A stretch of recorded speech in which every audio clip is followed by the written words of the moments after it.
Ini penyakit yang menurut Al-Ustadz Ja'far Umar bin Talib, semoga Allah merahmatinya, ini penyakit yang paling menjijikkan.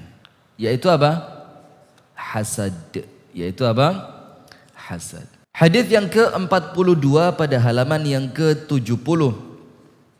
An Abi Hurairah radhiyallahu anhu qala, dari sahabat Abu Hurairah semoga Allah meridainya, dia mengatakan, qala Rasulullah sallallahu alaihi wasallam, Ar-Rasul sallallahu alaihi wa alihi wa sahbihi wasallam bersabda, iyyakum wal hasad, jangan sampai kalian hasad. Apa itu hasad? Tamanni izalata ni'matil ghair, berharap hilangnya nikmat yang dimiliki orang lain. Dan bukan cuma berharap nikmatnya orang lain hilang, tapi apa? Tidak suka orang lain mendapatkan nikmat. Nah itu dua. Jadi hasad itu yang pertama, kita tidak suka orang lain mendapatkan nikmat. Kita lihat orang rumah tangganya baik, kita tidak suka. Kita lihat orang pekerjaannya lancar, kita tidak suka. Kita lihat orang lain, Masya Allah hidupnya penuh dengan kenikmatan, kita dongkol. Nah, ini hasad. Dan yang kedua, kita menginginkan nikmat itu hilang darinya. Nah coba sekarang, antum lihat kira-kira penyakit ini menjijikkan enggak? Tidak ikut bagi-bagi nikmat, tidak ikut memiliki nikmat yang Allah bagi, dan tidak punya hak sama sekali untuk menolak, tapi dia sok yang paling nolak. Ini menjijikkan ini. Contoh, ada kalau tetangganya beli sepeda motor baru, tetangga yang lain beli apa? Obat sakit kepala. Nah ini ciri-ciri apa? Hasad. Jadi itu hasad ya. Yang pertama, kita membenci nikmat Allah kepada orang lain. Karahiyatu ni'matillahi 'alal ghair. Dan yang kedua, tamanni izalatan ni'mati 'anil ghair. Menginginkan nikmat itu segera hilang. Dan ini oleh An-Nabi sallallahu alaihi wasallam kita dilarang. Dilarang. Karena apa? Ini katanya para ulama penyakit yang paling susah untuk hilang dari hati ketika dia sudah masuk ke dalam hati. Ini penyakit yang paling susah. Jadi dia tidak sibuk dengan nikmat yang dia punya, tapi dia sibuk dengan nikmat yang dimiliki orang lain. Ya sudah. Coba dia minta sama Allah supaya qanaah. Coba dia minta sama Allah supaya diberi nikmat yang sama. Coba dia minta sama Allah supaya diberikan kemampuan untuk merasa cukup dengan apa yang dia punya, aman hatinya. Tapi ternyata dia lebih sibuk dengan nikmat yang dimiliki orang lain dan dia melupakan nikmat yang dia punya. Dan para ulama mengatakan hasad itu terjadi di antara orang yang sederajat. Di antara siapa? Orang yang sederajat. Gak mungkin supir hasad sama presiden. Maka yang hasad dengan presiden siapa? Ya boleh jadi ketua-ketua partai, boleh jadi ketua DPR, bahkan boleh jadi beberapa menteri yang dia punya. Karena apa? Ini derajat yang dia miliki memungkinkan dia untuk menggesernya. Sampai sini paham? Nah maka itulah sebagian di antara para ulama mengatakan jangan terlalu banyak menyibukkan diri dengan orang-orang yang kamu potensi hasad kepadanya. Lebih bagus kamu sibukkan diri dengan orang-orang yang menjadikan kamu dua. Nomor satu, terpacu untuk mengejar kebaikannya karena kamu jauh di bawahnya, atau orang yang jauh di bawahmu sehingga kamu lebih pandai untuk mensyukuri nikmat Allah. Nah, karena tadi hasad terjadi pada yang apa? Setara. Begitu ya. Maka lihat langsung yang tinggi banget, yang antum tidak hasad sama dia, tapi antum menjadikan terpacu, disemangati, tercambuk untuk mengikuti kebaikannya. Tapi bukan dalam perkara duniawi saja ya. Atau lihat orang yang betul-betul jauh di bawah kita, supaya kita pandai mensyukuri apa yang kita punya. Wallahu ta'ala a'lam bissawab. Ya Rasulullah, kenapa kami engkau ingatkan untuk tidak boleh hasad? Fa innal hasada ya'kulul hasanat kama ta'kulun narul hatab. Akhrajahu Abu Dawud. Karena hasad itu, iri dan dengki, itu memakan kebaikanmu, menghapus pahala ibadahmu. Ya Allah. Menghapus apa? Pahala ibadah. Sebagaimana api akan memakan habis kayu bakar. Sebagaimana api akan memakan habis kayu bakar. Maka doa hadirin. Allahumma tahhir qalbi minan nifaq. Wa tahhir qalbi minal hasad. Minta sama Allah, ya Allah, sucikan hatiku dari penyakit nifaq. Ya Allah, sucikan hatiku dari penyakit hasad. Nah sekarang saya kasih 2 obat mujarab menyembuhkan hasad. Bagaimana caranya mengobati hasad? Dan ini mujarab, pasti sembuh. Tentu dengan izin dari Allah Subhanahu wa ta'ala. Karena tidak ada yang berhak mensucikan hati kita kecuali Allah. Maka dikatakan, Allahumma ati nufusana taqwaha. Fa anta khairu man zakkaha wa maulaha.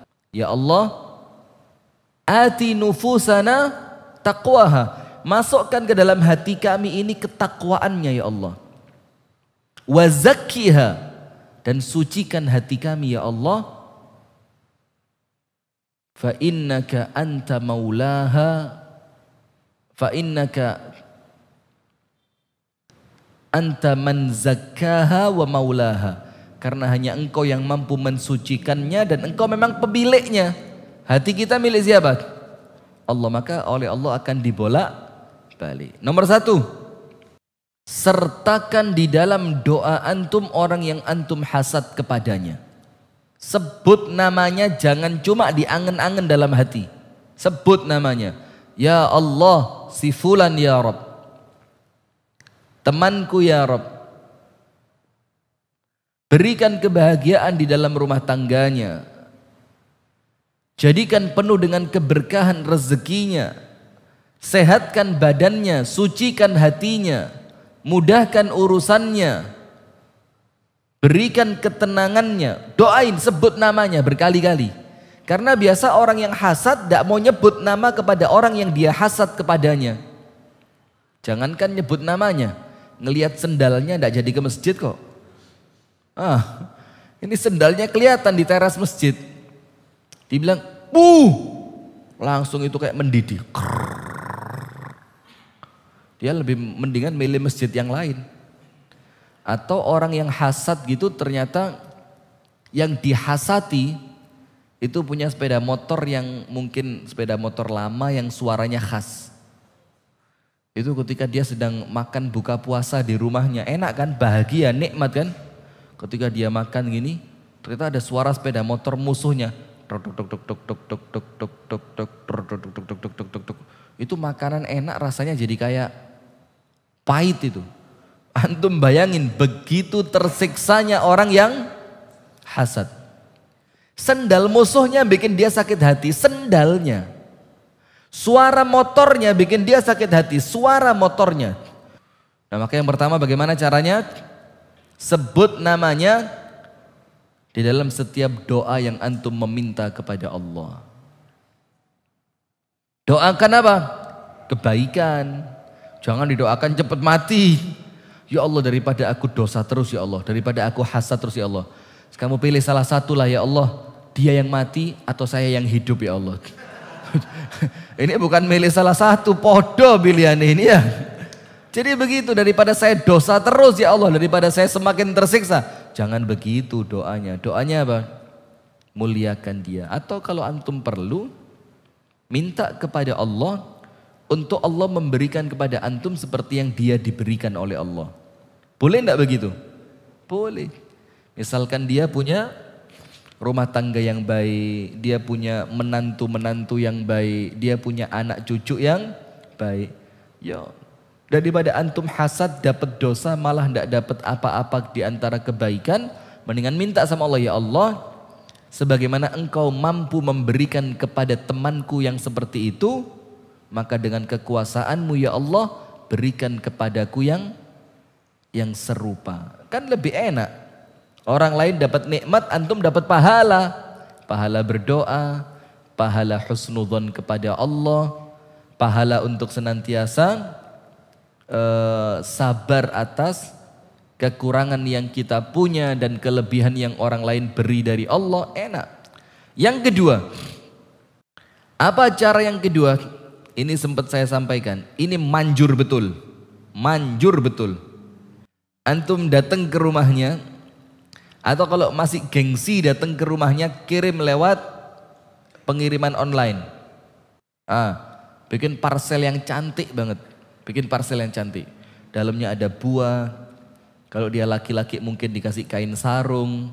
Kalau dia perempuan mungkin dikasih mukena. Pokok kasih hadiah-hadiah yang antum ngasihnya itu sungguh-sungguh biar dia seneng gitu loh. Kirimi hadiah. Bungkus yang rapi. Dikasih, kalau perlu kertas kadonya itu gambarnya labet tadi ya. Atau gambar love gitu, gambar hati. Terus tulis. Dan antum tahu enggak? Tulisan tangan itu jauh lebih berefek dibanding tulisan lewat HP atau medsos. Atau antum ketik, kemudian di print, kemudian ditempel. Lebih dalam tulisan tangan. Tulis pakai tulisan, Ustadz jelek, yo yang jelek itu yang tambah mantep itu. Artinya wes tulisannya elek, saya gelem nulis, nah, kan? Itu menunjukkan antum semakin tulus, tulis. Bismillahirrahmanirrahim. Untuk saudaraku yang semoga Allah melanggengkan nikmat yang Allah berikan kepadamu. Dari saudaramu Fulan bin Fulan yang mengharapkan ampunan dari Tuhannya. Tulis bawahnya, aku melihat Allah terlalu baik kepadamu dengan memberikan nikmat-nikmat yang banyak. Aku berdoa agar kemudian Allah melanggengkan nikmatmu, Allah berkahi nikmatmu, Allah bahagiakan hatimu, dan mudah-mudahan Allah beri yang sama kepadaku. Tanda tangan, ceret. Saudaramu yang mencintaimu karena Allah. Fulan bin Fulan. Wah, itu kalau antum berani ngirim tanpa jasa pengiriman, itu barangnya belum nyampe, baru bungkus itu sambil nangis itu. Baru bungkus ini. Itu hasadnya sudah apa? Leleh.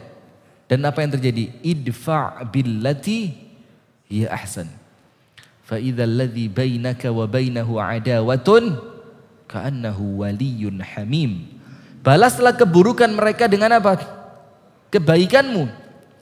Yang dulunya musuh sama kamu, kalau kamu membalas keburukannya dengan kebaikan, dia akan menjadi orang di garda terdepan untuk membela kamu. Dan ayatnya tidak mungkin salah.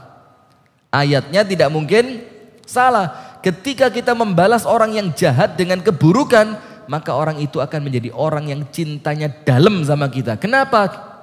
Dia ngelihat orang ini pantas dicintai. Saya kirimkan keburukan, dia balas dengan kebaikan. Karena apa? Laisal wasilu bil mukafi. Orang yang dibilang nyambung itu bukan orang yang bales-balesan. Anda baik, saya baik. Anda datang, saya datang. Anda kirim hadiah, saya kirim hadiah. Bukan itu. Tapi yang dibilang nyambung itu adalah seseorang yang apabila dia diputus, dia yang duluan menyambung. Kalau dia diboikot, dia yang pertama kali memberi. Berat apa mudah? Nemen. Bukan cuma berat, nemen. Antum tahu Nabi Isa alaihi salam berjalan bersama Hawariyun. Sampai di suatu tempat ketemu seorang laki-laki yang membenci Nabi Isa alaihi salam. Dia bilang, keluar semua kata kotornya keluar. Kamu. Hawariyun mau bergerak. Nabi Isa menenangkan. Diam. Apa yang terjadi? Setelah semuanya selesai, Nabi Isa membalas orang itu dengan doa. Doanya baik. Salah satunya apa? Jazakallahu khaira. Semoga Allah membalasmu dengan kebaikan. Terus Hawariyun kaget, ya Isa, dia mencelamu bukan mendoakanmu. Apa kata Nabi Isa? Kullun yunfiqu badha'i'ahu. Setiap orang itu hanya mampu memberikan apa yang dia punya. Huwa yukhriju ma 'induh wa ana ukhrij ma 'indi. Dia mengeluarkan apa yang dia punya dan aku mengeluarkan apa yang aku punya. Karena yang aku punya kebaikan, maka setelah aku cari-cari, tidak ketemu nyari keburukan di sini. Maka otomatis keluarnya apa? Kebaikan. Dan dia ngomong buruk seperti itu cerminan siapa dirinya dan bagaimana hatinya. Jadi kalau sama orang itu jangan ngotot. Karena itu semakin menampakkan siapa antum sebenarnya. Sudah ya, itu 2 cara untuk menghilangkan hasad. Salah satu di antara bentuk sedekah yang paling utama, yang paling besar ganjarannya adalah wakaf. Karena sesuatu yang kita wakafkan, maka benda tersebut menjadi milik Allah Subhanahu wa Ta'ala, yang menjadikan pahalanya semakin besar. Apalagi wakaf yang kita jalankan adalah wakaf untuk sarana pendidikan. Sebagaimana disebutkan oleh Dr. Amir Bahjat, bahwasannya wakaf yang terbaik adalah wakaf untuk ilmu. Maka alhamdulillah di belakang kami ini ada tanah seluas 435 meter persegi, sehingga di tempat ini kelak akan kita bangun untuk pendidikan anak-anak usia sekolah dasar, dan insya Allah kita gratiskan semuanya. Dan tanah ini akan kita beli dan kita wakafkan seharga 350 juta. Maka di 10 hari terakhir bulan Ramadan ini, kita mengajak kepada jamaah sekalian untuk bersama-sama kita kejar wakaf Lailatul Qadar. Untuk pembebasan tanah ini yang insya Allah akan kita jadikan sarana pendidikan berkualitas, dan insya Allah pahalanya akan kembali kepada jamaah sekalian. Jangan ketinggalan dengan mengirimkan sebagian harta yang Allah berikan kepada Anda melalui nomor rekening di bawah ini. Semoga amal kita oleh Allah diterima, dan wakaf pada 10 terakhir di bulan Ramadan ini akan melejitkan amal kita dan pahala kita sebesar-besarnya. Barakallahu fikum. Assalamualaikum warahmatullahi wabarakatuh.